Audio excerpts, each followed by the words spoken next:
મોટી ખબર ઉમરેઠ અને આસપાસના વિસ્તારોમાં અચાનક વાતાવરણમાં મોટો પલટો ઉમરેઠ તથા આજુબાજુના વિસ્તારોમાંથી એક મોટી ખબર સામે આવી રહી છે। આજે બપોર સુધી ભારે ગરમી અને ઉકળાટ અનુભવાઈ રહ્યો હતો, પરંતુ સાંજ પડતા જ વાતાવરણમાં અચાનક જબરદસ્ત ફેરફાર જોવા મળ્યો છે।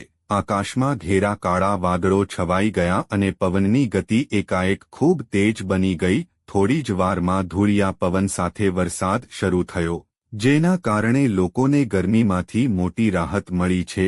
જો કે અચાનક આવેલા વરસાદ અને પવનના કારણે કેટલીક મુશ્કેલીઓ પણ ઊભી થઈ છે।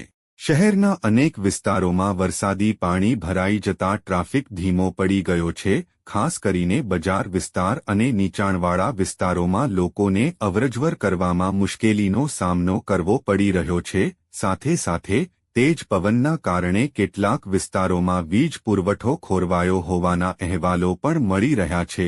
ખેડૂતો માટે આ વરસાદ મિશ્ર પરિણામ લાવી શકે છે। એક તરફ ગરમીમાંથી રાહત મળી છે, પરંતુ બીજી તરફ ઊભા પાકને નુકસાન થવાની શક્યતા પણ વ્યક્ત કરવામાં આવી રહી છે। સ્થાનિક તંત્ર દ્વારા લોકોને સાવચેત રહેવા અને અનાવશ્યક બહાર ન નીકળવાની અપીલ કરવામાં આવી છે। હાલ માટે એટલું જ। વધુ અપડેટ માટે જોડાયેલા રહો વેસ્ટ ઇન્ડિયા ન્યૂઝ સાથે।